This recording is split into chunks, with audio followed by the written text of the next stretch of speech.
Hey everybody, this is Josh Paul, host of the Small Marketing Teams podcast. I'm really glad that you're checking out the show today. If you're trying to grow your business and you're not a household name or a well-funded startup, you need to do things differently, and that's what we get into on this podcast. If that's you, go ahead and click subscribe on the screen right now so that you'll get notified when we put out new tips, new tutorials, and new advice for small marketing and sales teams.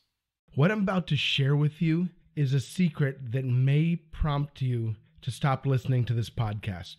Small Marketing Teams, episode 22.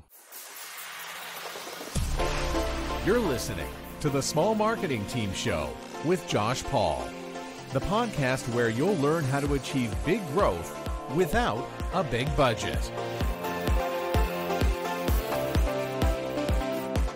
Welcome, ladies and gentlemen. Thanks for tuning in to today's session of the Small Marketing Teams Show, the podcast that marketers, salespeople, and business owners rely on to learn how to do more with less. Each week, I'll teach you how you can grow your company without the big budgets that we associate with marketing today. Whether you're the only marketer in your company, and you're also the salesperson, the CEO, and the person who does payroll, or you have a marketing team big enough to need an org chart, you're in the right place. I'm your host, Josh Paul. Let's get started.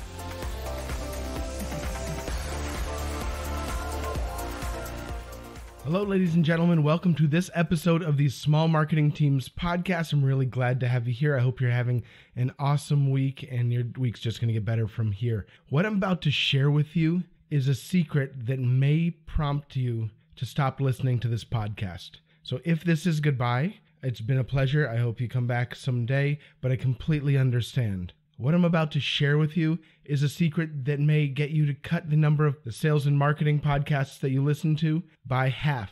It may stop your YouTube consumption. It may cut that in half. It may cut your social media consumption in half.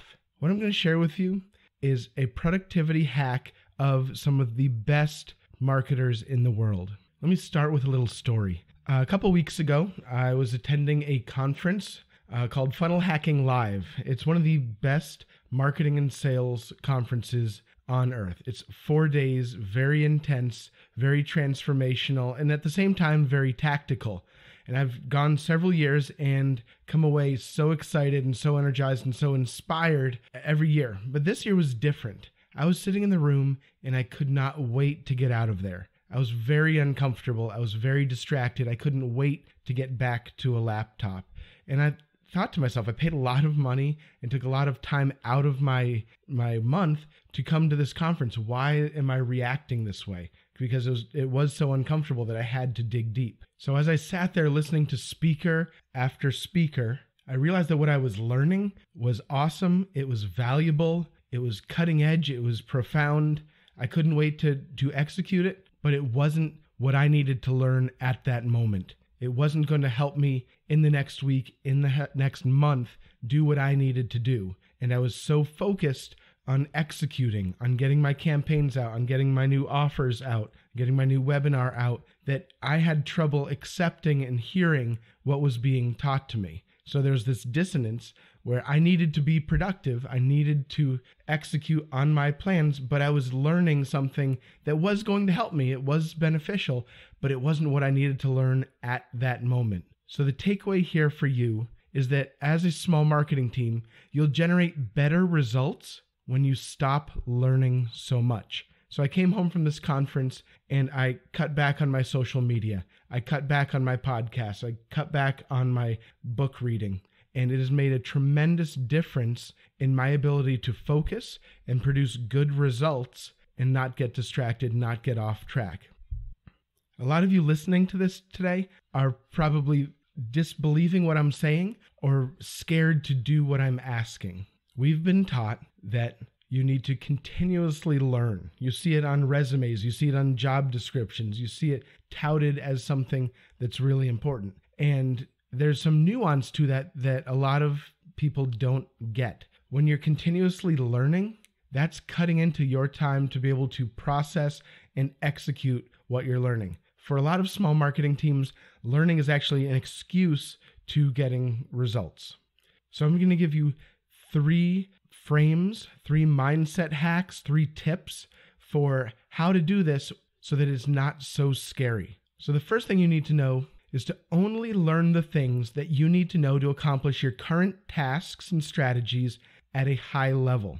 One of the reasons that I was so uncomfortable in this conference is that I was learning general marketing that was going to help me later down the road. I was learning sales techniques that I wasn't ready to hear yet because I needed to learn specific things that were going to get me to that next step in the process. So cut back on everything else, cut back on the number of podcasts you listen to and the type of YouTube's videos that you're watching, the type of books that you're reading, because it's all beneficial, but you don't need it to get to that next step. After you get to that next step, identify what you need to learn to get to the step after that. So learn only the things that you need to know to accomplish your current tasks and strategies at a high level, at a successful level. The second thing that you need to know is that I'm not talking about cutting back on all learning, as you saw in the first point, learning only the things that you need to know for the current projects, campaigns, initiatives that you're working on. The second thing is not to get rid of all learning, but focus on learning where there's a networking component involved.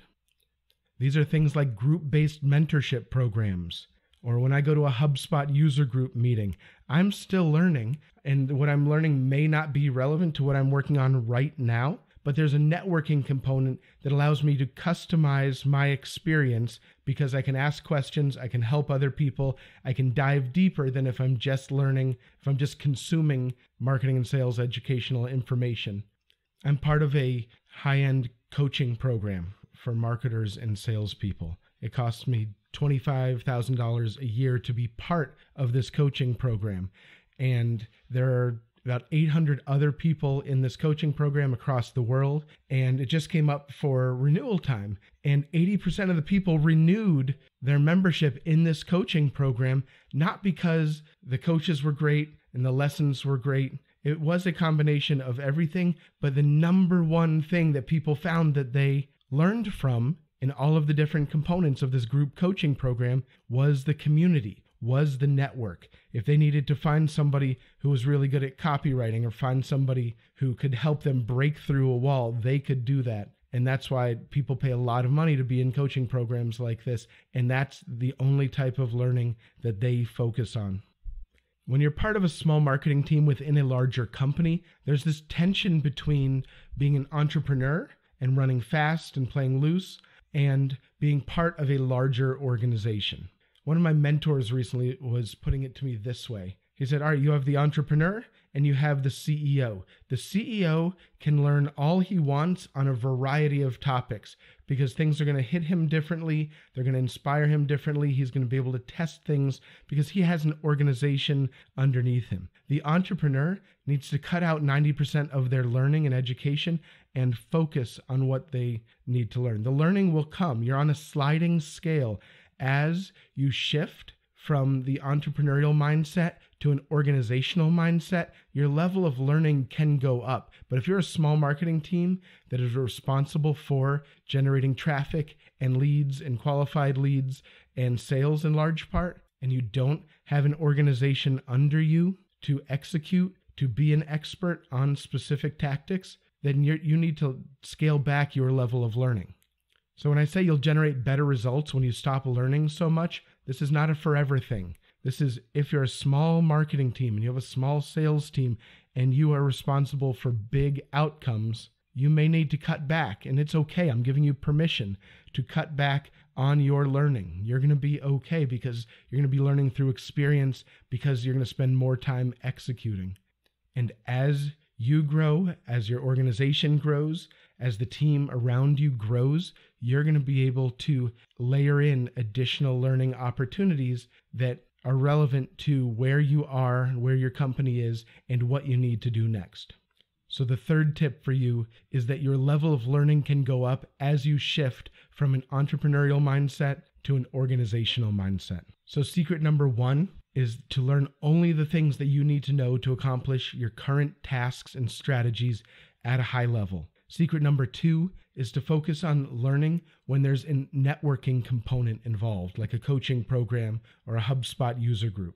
Secret number three is that your level of learning is not going to stay low forever. It can go up as you grow and as you shift from an entrepreneurial mindset to an organizational mindset. Now, I have a bonus tip for you. How many of you feel comfortable bringing your car in for service? Do you understand what they're telling you is wrong with their car? Do you feel like you're being ripped off? Let me ask you this. If you were educated to the point of being knowledgeable about how cars work and what might be the problem and the costs and what the remedy is, do you think you're going to have a better experience in that car dealership or in that car service center? Chances are you are. You're not going to feel the anxiety of, I don't know whether I'm going to be ripped off or not. So the bonus I have for you is to learn to the point that you are good at outsourcing that task, that strategy, that role. When you're learning something, take Facebook ads, for instance. You don't need to be the expert on that forever. You want to learn to the point where you know how to set somebody else up outside of your organization or inside of your organization, set them up for success, know what to look for, know which checkpoints and milestones to install so that you can outsource it and feel confident that you're going to get the result that you want. A friend of mine recently had some extra tickets to the Digital Summit conference that was here in Phoenix. It stops in a lot of cities across the United States, and it's a okay conference. I've been to it a few times before earlier in my career, but they have marketers talking about all of the latest tactics and techniques, a lot of panels, which last time I went, they were okay. But somebody said, hey, I have free tickets. You should go. You're a big name, sort of big name marketer in this town. I would love to have you go with one of our tickets. And I had to turn them down because I wasn't in a place, and I'm not in a place where I need to accept general marketing trends and tactics and strategies. I'm very focused on what I'm producing right now. I'm very focused on where my company is, and I'm focused on learning those things that I need to do next. I'm only looking 1 or 2 steps down the road, and I can't take a day to go, it would have been a great experience to learn from these other people, to see what other people are seeing, but that will knock you off track. If you're a small team like I am, that will knock you off track. It'll send you down rabbit holes. It will have you chasing shiny objects and whatever other metaphor goes with getting distracted to the point where it hurts your business. So I had to turn them down because I am cutting back on my education from social media, from podcasts, from in-person conferences, from books I'm reading, because I need to focus. I'm in the entrepreneurial stage of my company, and I need to focus, and I will open myself up to those as the company grows and my team grows. But right now, I'm going to generate better results because I'm going to stop learning so much, and I want to give you permission to do the same. All right, everybody, that's it. I'll see you online.